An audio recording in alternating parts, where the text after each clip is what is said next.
Luther Kruger, Big Blue Sun Museum, Solar Cooking, based in Minneapolis. And I'm here with Dan Ochs here in just outside of, well, an undisclosed location. Just outside of Kingman, Arizona. Outside of Kingman? Okay. Outside of Kingman. Yeah, good luck finding it. Yeah, unless you can follow directions. That's right, yeah. Well, I guess I spent more time making sure I didn't fall into a ravine. Yeah. And then I Exactly. realized I should start looking for the blue. The blue. Yeah. Well, it kind of hides up there. Yeah. So whenever I do this, I just have three kind of open-ended questions. And first one is, how did you discover solar energy in any way, shape, or form, and how did it lead to the vacuum tube cookers? Holy crap. Back in the late 70s, I was into dome homes and urban rammed earth housing and all that kind of stuff. So, been there, done that. Decades and decades. Mm-hmm. Yeah. And then the vacuum tubes, how did you stumble on A buddy that? of mine, a buddy of mine, he was trying to come up with a way to cook with. He had his own solar business doing pool heaters, basically, and they were, like 2.5-inch diameter tubes, 8 feet long. Yeah. They'd build racks of them and run copper up into it. And then, well, he says, one day I'm out there, freaking touch the damn tube in the sun. He goes, tss, and he goes, holy crap! So he started putting hot dogs in and going, yeah, I can cook on these. Well, because of who his supplier was, he worked with him. It took like a year, maybe a year and a half to get that tube down below. Sure. That's the first ones that were ever in the U.S. And that was the very first oven like of its style, its type in the U.S. Yep. This is the upgrade up here. So you arranged with a maker in China to make the bigger ones? The tubes. The tubes, yep.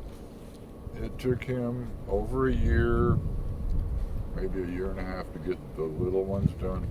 Then it took another year plus to get the large ones done. Sure. We ordered like, I think he ordered 10 the first time.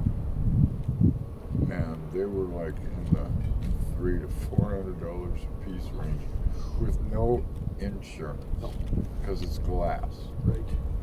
Out of the 10, 8 made it. Ooh, okay. A little bit of luck. Yeah.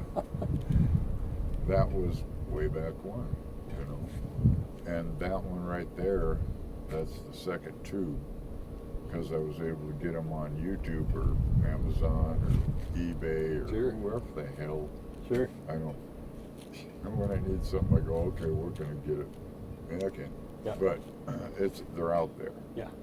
But they're not real popular because, they are delicate. And yet, both of those.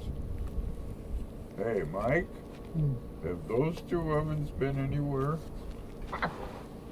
Holy shit, we've Been in Duluth? Duluth, Minnesota, Oh, been no kidding. all over the place. Both of them. Grand Marais? Oh, nice. Yeah. Yeah, all over.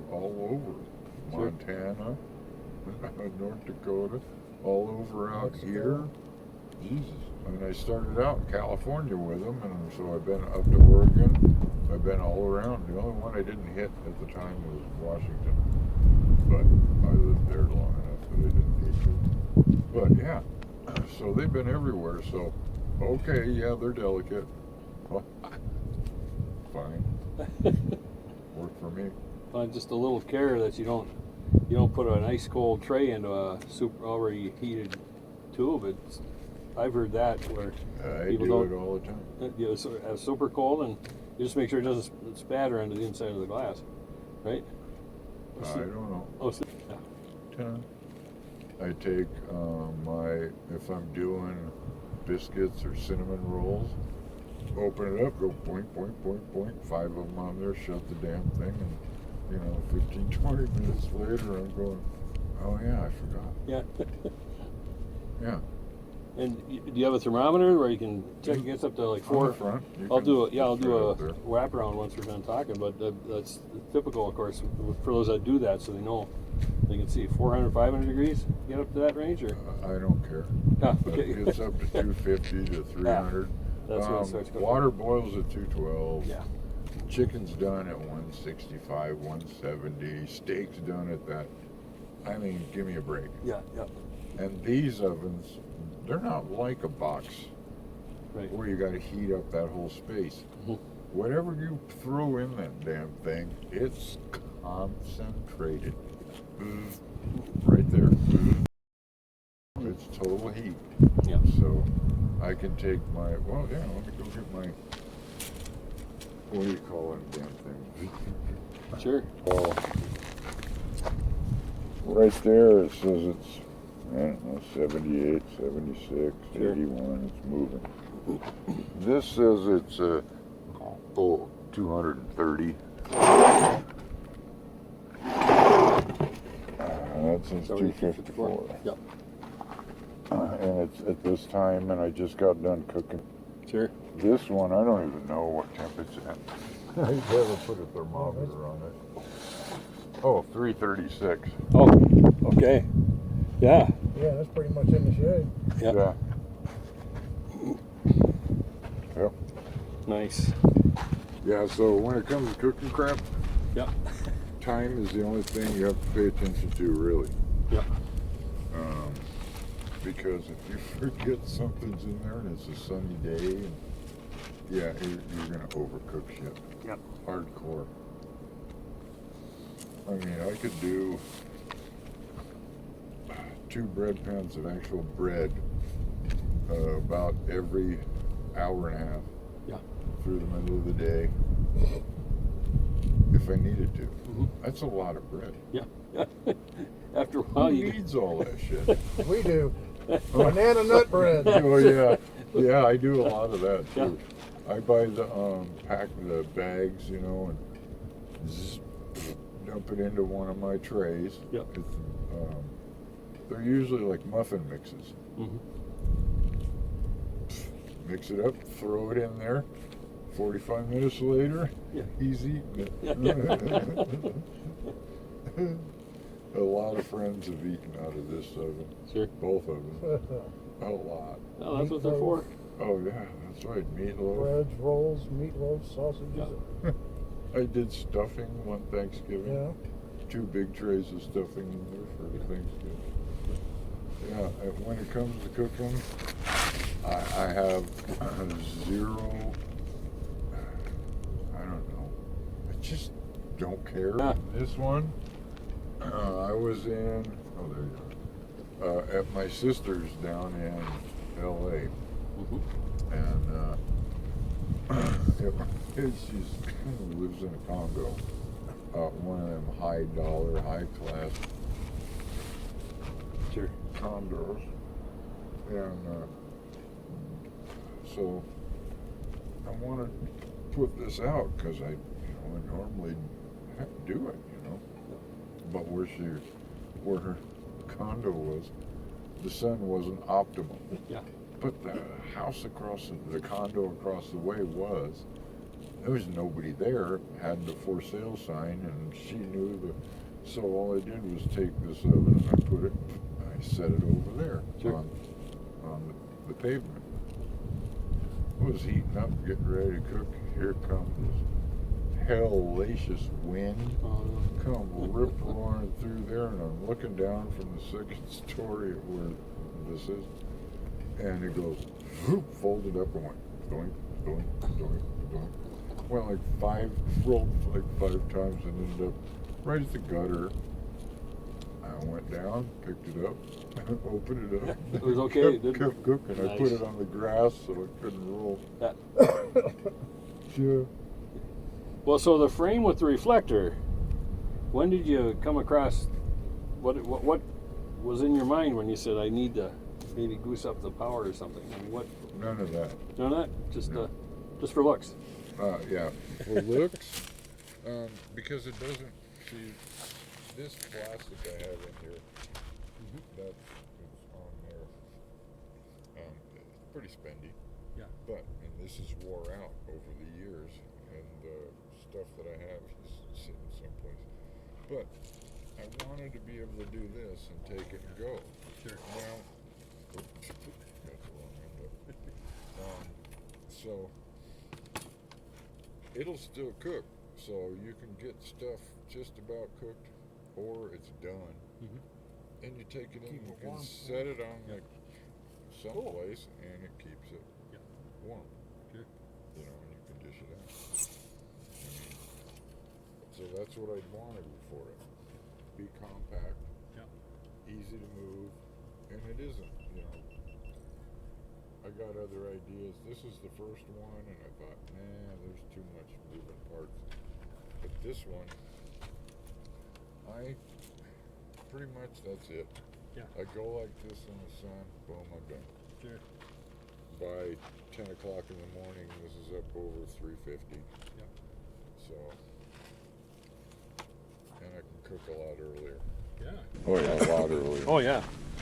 Just that little extra sunlight makes so much difference. I got video of me cooking in California with snow on it. Yeah. So, Yeah. Well, that when I go around doing demos, like I brought a bunch of cookers to the state fair. Every objection you can think of. Oh, I bet you can't cook in the winter. I've cooked in 30 below February on a snowbank. don't matter. It just don't matter with these. Yeah. Yeah, exactly. Yeah. So, and I've been preaching that now for, I don't know, 12, 13 years. Yeah. And proving it over and over and over and over. Yeah. Literally,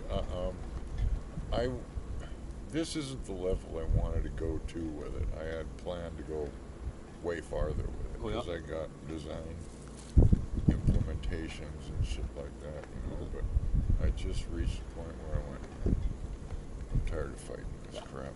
I just don't have the energy. So, When it already works. I mean, ain't broke, but I don't need fix to it. sell them. Oh, right, right. 'Cause I got so many people that want me, who want to buy one. Oh, sure. So, and all I got to do is sell the case. Yeah. They can order the tube online. So, but it actually is, you know, it's what, maybe 25 pounds. Yeah. And, Oh, yeah. and with the design modifications, it'd be even less than that. But Yeah. that thing literally has bounced through all these roads that you just came Sure, across, sure. you know, and worse. Yeah. Well, yeah. And that's some it. worse. Yeah, Oz's place was worse. Oz's place. A couple of times. Dome Rock when we went mountain Oh climbing. yeah, when we took it up the mountain. Yeah. Yeah. So they rode with me always. So that's another thing about it. Yeah. My designs are not, you know, they don't just shatter when you drop it. You know, so or roll. Well, they would. But I haven't had to drop one. No, no. I've had No them need roll. to do the drop I've test. literally had them roll, like I said, you know. But to me, that's no big deal because they close themselves up and just roll. Yeah. That's why I put the soft cloth Yeah. and shit like that on it, so that it would, you know, keep it hopefully protected. Well, and as I mentioned, I'll say it here, Gordy Bishop says thank you so much Oh for coming up with this, because he has been cooking with them virtually, again, in Barstow, California, Right. where it's, you know, 300 plus days a year of pure sun. Yeah. I mean, I was out there, when I was out there 4 days ago, Yeah. we cooked up so much stuff, I said, we got to Yeah. either give it away or, Yeah, exactly. And, yeah. Believe me, I know the feeling. yeah. You know, literally, Yeah. because you can with these. Yep. Just go berserk. Yeah. And all of a sudden you're going, what do I do with all this? Well, and We for- aren't going to eat it. Literally. Yeah. Well, I and had no need. I look at those other ones and go, yeah, okay. Here, let me, you want to see me burn it? Chicken leg? Give me an hour and a half. 2 hours, it's crystallized. Yeah. But these things cook. Yeah. But the little one, when I first got a hold of it, Bill goes, sell them. I go, I can't. freaking tube. What do you mean sell it? So, like that one has, if you open the little one, it's got an aluminum foil plug. Sure. And that's what I created. And I didn't have anything else, but I had a pillow, so we took the plug and made a plug, put it in it, set it on a pillow in my yard there in California. And yeah, it got hot. Holy crap, did it get hot. Just sitting, and it was a blue pillow too. So, I mean, literally just sitting on a pillow, and I could have cooked whatever the hell I wanted. And that was my introduction to those. Well, you know, in England, there's a bunch that are promoting solar cooking, and they've gone almost entirely toward vacuum tubes because they have this kind of, you know, overcast and semi-foggy. And Yeah. they figure if they Still kind of works. wake up where the sun is, it cooks. Yeah. So, you know, yeah. Because we scrub her down pretty good. Yeah. Well, so tell us about your channel, because I think people would like to be able to. What I like to show on my channel is to say, I love solar cooking. It should be part of everyone's life. You got any amount of sun. Minnesota's the variety weather belt. We never know if we're gonna have a month of sun or a month of clouds. Right. When you got sun and you cook, and it tastes better because it tends to be a little slower cooking. But yeah, so you have a channel talking about Nothing. nothing. Yeah, life's too short. I just look for places like we are right now. Yeah. How much traffic do you hear? How many gunshots? How much panhandling? How much anything do you hear right now? Yeah. The Huh? fact that How much road rage? Yeah. the fact that Dan could Gmail me to say you just passed by, Yeah. and I think I sent the note back saying I'm in a silver Buick, like it mattered. Yeah. I saw you coming. I saw you Yeah. coming back. I was standing. How many rigs did you see out here? All I saw were a bunch of cows by the Yeah, cattle there you guards. go. But the channel, Blue Van Dan, Yeah. Yeah. on YouTube, and I mean I enjoy it because I just retired. My wife's got about a year and a half, and we're talking about doing some van life stuff. When that was that Bill Rowling? Helped him with it. Yes. Yeah. He's here because he did it. You know, and I wanted to do more, and he went a different direction at the time, so I just yeah, Bill and I have known each other since August or September of 1976. Oh my goodness. Sure. Almost 50 years. 48 years. Yeah. Well, I think I got enough.